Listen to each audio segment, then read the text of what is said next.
Uh, Yesterday, work to do. There's some good things, there's some bad things, but the attitude is still good, and they're still working hard. So if they continue to work hard, we'll get better, and we will improve. And so even though we're changing the schedule a little bit today, I think that might be a good thing for those guys. And to work at night a little bit, and in the preseason you play at night, so this will be a good experience for them, particularly the young guys, to have to play under the lights a little bit. So that'll be good. And as we looked at the squad, a couple things occurred yesterday. Tony Hugo decided to retire. He was a tackle we picked up a couple days ago, and he just felt like it's best for he and his family if he retired. So he retired from the game, and there's nothing we could do about that. And you gotta have a desire, and you gotta have your mind clear and all your problems and things out of the way to try to play this game. And so after talking with his wife and family, he decided that he was going to retire from the game. So he did that, and we were working out a couple guys this morning to see if we can find a replacement, and so we'll do that. Taylor Gentry, the young man who's a fullback who hasn't been able to get on the field to this point because of the physical and meeting with doctors and things. He's not going to be able to pass the physical, and he's not going to be on the team for medical reasons. I will not talk about the reasons. I think that's something that if he chooses to talk to you about them, he will. But he's not going to be passed on the physical, and so he no longer will be with us. The only other thing from yesterday is Junior Hemingway. Got a muscle strain in the groin, and so we're going to have to rest him a little bit until he can get that strengthened and then get him back out there. Junior was working hard just like all the guys are, and we think that he was making progress, and so this will set him back a little bit, but because he does work hard, I think that he'll be able to catch up pretty quickly. And if there was anything else, here we go. Something good. Brandon Albert, first day in pads yesterday. I think he enjoyed being out there in pads and had a good time, really, because I asked him this morning if he was sore or anything, and he said, no, not really. He said he enjoyed the first day in pads, and he said, ask me in 10 days. So that was good. So, a little bit change in schedule today. They have a chance really to sleep in over lunch if they choose to, because meetings have been moved back an hour, and we'll meet with them this afternoon before we go on the practice field, and then we'll practice tonight. So I'll open it. Is it a must to sign another offensive tackle for you guys?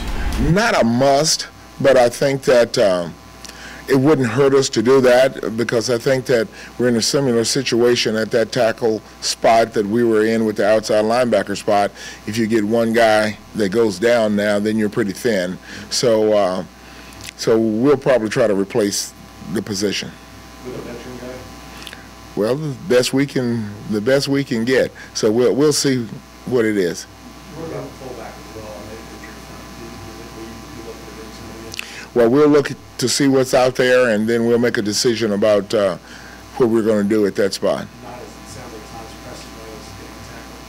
Well, probably not overall, because we do have some options in our personnel groups, but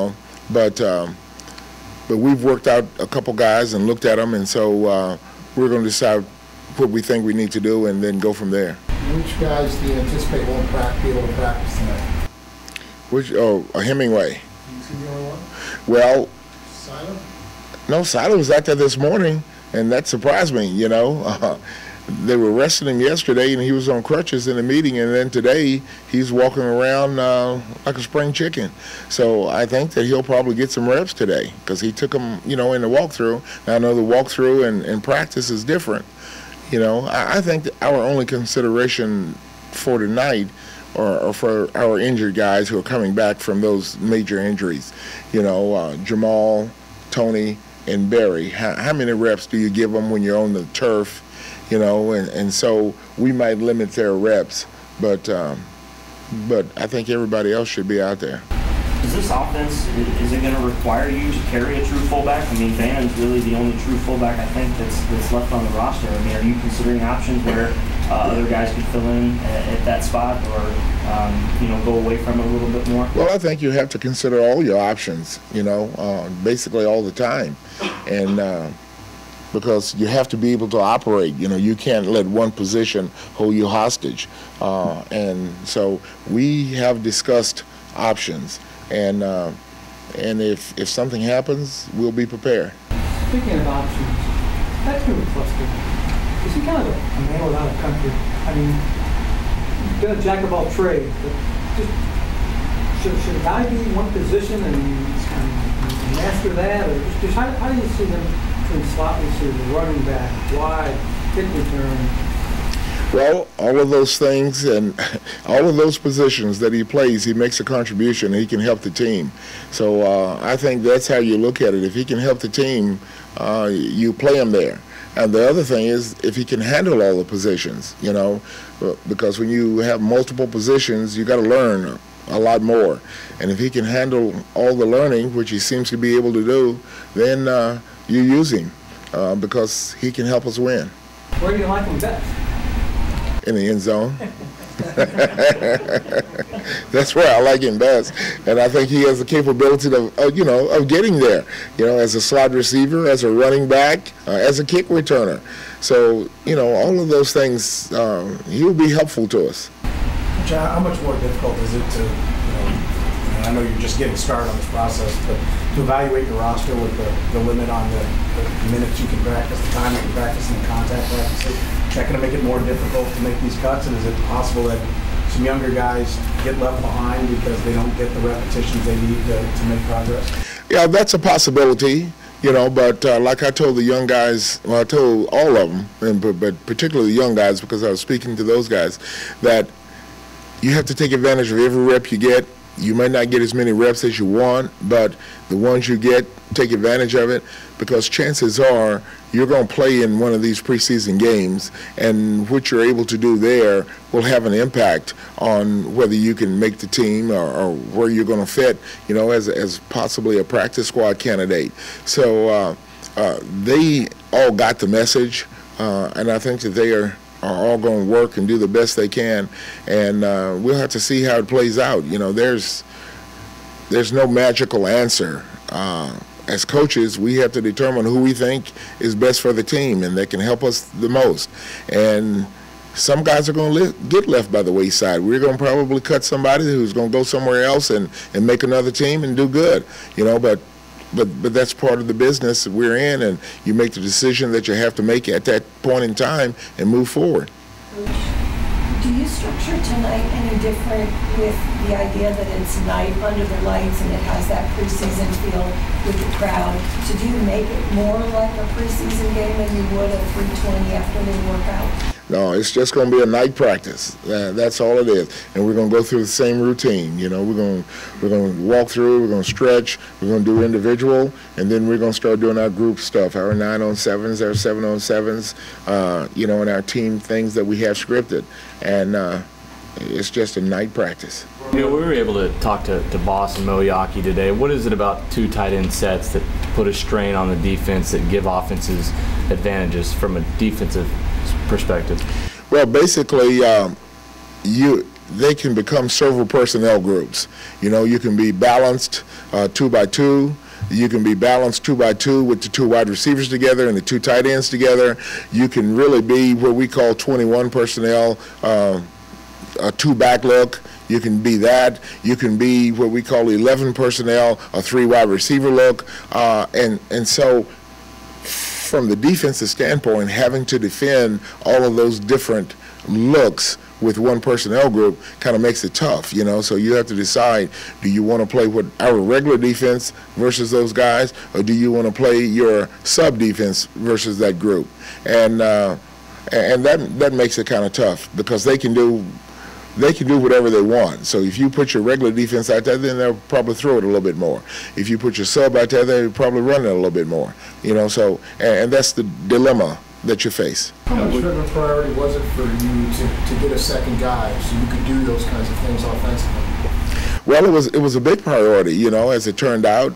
Boss coming available, I think, was a surprise, and I think that he will be very beneficial to us. You know, Tony coming back, you know, is good, and so, you know, having that combination can pose a lot of problems for a defense. Romeo, with the limited practices that you have actually in pads, do you put any more emphasis on preseason games, or you still got to handle them pretty much like they've been handled in the past?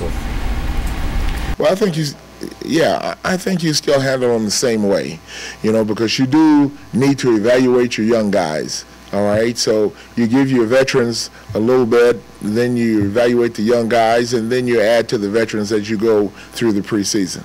We've seen you sometimes barking at guys in the defensive drills and everything. Are you able to maintain that one-on-one with the defensive guys as much now that you're the head coach as much as you want to? Well, I try to, you know, and probably not as much as I want to, but I try to.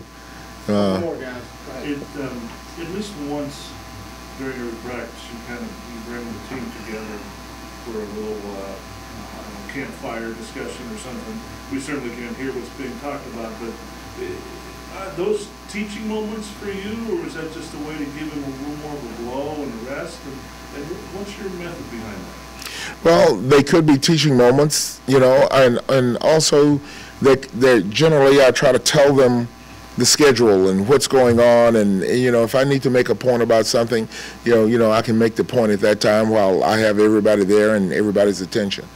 And you try to, as far as teaching moments, and most of those come after about an hour and a half or so. Is that a good way to figure out who's paying attention, who has the focus after all that work? Well, generally, you know, it's to emphasize a particular point or a particular situation. You know, maybe say, for instance, if you're working on red zone on that particular day, you know, something might come up, and now you can make the point to the team about red zone and about philosophy or about technique, something like that. Coach, is there a time in a player's career where he is what he is, where you know, that ceiling goes away, and you go, I mean, we've heard you talk about veteran players and you know what you're going to get, but with that also, you know they're not going to make mistakes, hopefully, but with that also comes, you know that they're probably not going to get any better either. Is there a point in the player's career where you think they're 2 years in, 3 years in, 4 years in, where that's it, this is what this guy is, and thinking about him in terms of upside is gone away? Well, sure, that occurs, and usually it occurs with speed. You know, the guy loses a step, and you know, he's smart and he can be where he's supposed to be almost, you know, and then you know it, and I think many of those guys realize it also when they get to that point. Go ahead. I know it's early yet, but have you begun to sense the possibilities with big runs? Oh, well, we sensed those when we signed him. You know, we knew that he was a good runner. We knew that he had receiving ability out of the backfield. He was also used as a blocker, you know, so he's very versatile. And we knew that, and that was one of the reasons we signed him. Oh, I've been impressed ever since we got him, you know, and I think we all are going to like him.